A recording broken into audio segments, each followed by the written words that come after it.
વાવ બેઠક તે હવે વટ અને વર્ચસ્વની લડાઈ બની ગઈ છે, જેમાં હાલમાં એક જ પ્રશ્ન ઉઠી રહ્યો છે કે શું વાવ બેઠક શંકર ચૌધરી અને અલ્પેશ ઠાકોરની રાજકીય કારકિર્દીને સાચવી શકે છે કે પછી ગેનીબેન ઠાકોરનો વટ સચવાય છે। નમસ્કાર, ન્યૂઝ રૂમની સાથે હું છું મેક્ષુ ઠક્કર। વાવ વિધાનસભામાં બુધવારે વોટિંગ યોજાયું હતું, જેમાં એવા આંકડા મળી રહ્યા છે કે 70% આજુબાજુ વોટિંગ થયું હતું અને મતદારોમાં વોટ કરવા માટેનો ભારે ઉત્સાહ પણ જોવા મળી રહ્યો હતો। તેમાં સૌથી વધુ પુરુષો કરતાં મહિલાઓ મત આપવા માટે વધુ ઉત્સુક દેખાઈ રહી હતી। હવે આ મતદાન યોજાયા બાદ હાલમાં ચારે બાજુ એક જ ચર્ચાઓ ચાલી રહી છે કે કયા ઉમેદવારને કેટલા વોટ મળ્યા છે। જો આપણે ભાજપ સ્વરૂપજી ઠાકોરની વાત કરીએ તો તેમને 90 થી 95,000 વોટ મળ્યા છે, તો તેમની સામે કોંગ્રેસના ઉમેદવાર ગુલાબસિંહ રાજપૂતને 80 થી 85,000 વોટ મળ્યા છે, તો તેમની સામે અપક્ષ ઉમેદવાર માવજીભાઈ ચૌધરીને માત્ર 30 થી 35,000 વોટ જ મળ્યા છે, એટલે કે હાલમાં સ્વરૂપજી ઠાકોર લીડમાં દેખાઈ રહ્યા છે। જો આપણે આ વોટનું બાયફર્ગેશન કરીએ તો હાલમાં વાવમાં ઠાકોર સમાજનું વર્ચસ્વ જબરજસ્ત દેખાઈ રહ્યું છે અને તેમની કુલ વોટ બેંક 80,000ની આજુબાજુ છે, એટલે કે 80,000માંથી 35,000 વોટ જે છે તે સ્વરૂપજી ઠાકોરના ફાળે ગયા છે, તો તેમની સામે ગુલાબસિંહ રાજપૂતને માત્ર ઠાકોર સમાજના 20 થી 25,000 વોટ જ મળ્યા છે અને અપક્ષ ઉમેદવાર માવજીભાઈ ચૌધરી ઠાકોર સમાજમાં પોતાનું ખાતું નથી ખોલાવી શક્યા તેવા આંકડાઓ હાલ મળી રહ્યા છે।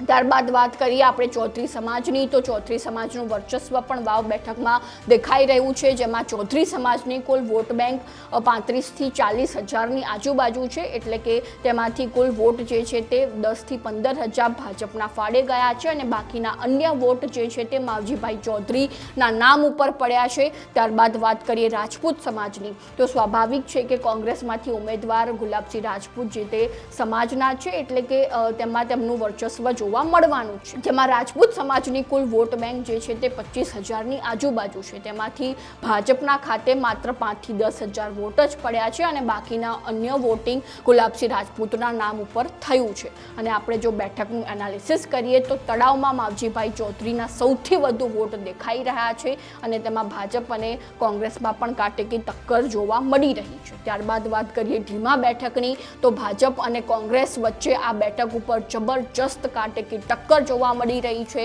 જેમાં ભાજપ 1,000 મતથી આગળ આ બેઠક ઉપર દેખાઈ રહ્યું છે। જેમાં ત્યારબાદ વાત કરીએ વાવ બેઠકની, તો લોકસભા ચૂંટણીમાં કોંગ્રેસ કરતાં ભાજપ આ બેઠક ઉપર આગળ દેખાઈ રહી હતી, એટલે કે ભાજપની લીડ વાવ બેઠકમાં દેખાઈ રહી હતી, પરંતુ પેટા ચૂંટણીમાં આ ચિત્ર જે છે તે સમગ્ર રીતે ઊંધું દેખાઈ રહ્યું છે, જેમાં વાવમાં ભાજપ કરતાં કોંગ્રેસને 5 થી 7,000 વોટ વધુ મળી શકે છે। ત્યારબાદ વાત કરીએ મડકાની બેઠકની, તો આમાં ભાજપને કોંગ્રેસ કરતાં 5,000 થી 7,000 વોટ વધુ મળી શકે છે। ત્યારબાદ સુઈગામમાં પણ કોંગ્રેસ ભાજપ કરતાં 5,000 વોટથી આગળ દેખાઈ રહી છે। જો કે સ્વાભાવિક રીતે સુઈગામ જે છે તે ગેનીબેન ઠાકોરનું ગઢ છે, તેથી સુઈગામમાં કોંગ્રેસનો દબદબો જોવા મળવાનો છે। ત્યારબાદ વાત કરીએ મોરવાડાની, તો આ બેઠક ઉપર ભાજપને કોંગ્રેસની સામે 5,000 વોટની સરસાઈ મળી શકે છે। ત્યારબાદ ભાભરના ગ્રામ્ય વિસ્તારમાં પણ ભાજપને 6 થી 7,000 વોટ કોંગ્રેસ કરતાં વધુ મળશે અને ત્યારબાદ ભાભર સિટીમાં પણ ભાજપનો દબદબો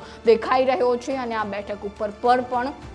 ભાજપ કોંગ્રેસ કરતાં 5,000 મતોથી આગળ દેખાઈ રહી છે અને મીઠામાં પણ ભાજપને કોંગ્રેસ કરતાં 5 થી 7,000 વોટ વધુ મળી શકે છે। હવે આ આંકડાઓ દેખાઈ રહ્યા છે કે સ્વરૂપજી ઠાકોરની લીડ હાલમાં વાવમાં દેખાઈ શકે છે અને જો સ્વરૂપજી ઠાકોરની સામે ગુલાબસિંહ રાજપૂત હારે છે તો તેની હારનો ટોપલો સૌથી પહેલાં ગેનીબેન ઠાકોર ઉપર જશે, કારણ કે તેમણે ચૂંટણીના શરૂઆતના સમયમાં જ સ્પષ્ટતા કરી હતી કે આ બેઠક ઉપર ઠાકોર સમાજનો ઉમેદવાર નહીં હોય, તેમજ તેમણે કોંગ્રેસ હાઈકમાન્ડ ને પણ કહ્યું હતું કે ઠાકોર સમાજના વોટ લાવવા માટે હું સક્ષમ છું અને જો આ વચ્ચે ગુલાબસિંહ રાજપૂતની હાર થાય છે તો હારનો ટોપલો જે છે તે ગેનીબેન ઠાકોર ઉપર જ જવાનો છે, તે સ્વાભાવિક વાત છે। અને બીજી બાજુએ પ્રશ્ન પણ ઉઠી રહ્યો છે કે જો ક્યાંક કોંગ્રેસે રબારી સમાજમાંથી એટલે કે ઠાકરસિંહ રબારીને ઉમેદવાર બનાવ્યા હોત તો કદાચ આ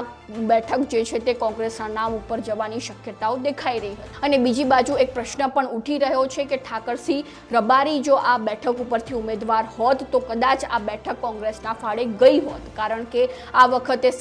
રબારી સમાજનું સૌથી વધુ વોટિંગ જે છે તે ભાજપના ફાળે ગયું છે અને કોંગ્રેસમાં સૌથી ઓછું વોટિંગ રબારી સમાજનું દેખાઈ રહ્યું છે। તો હવે જોવું રહ્યું કે આ બેઠક ઉપર કઈ પાર્ટીની લીડ જોવા મળે છે।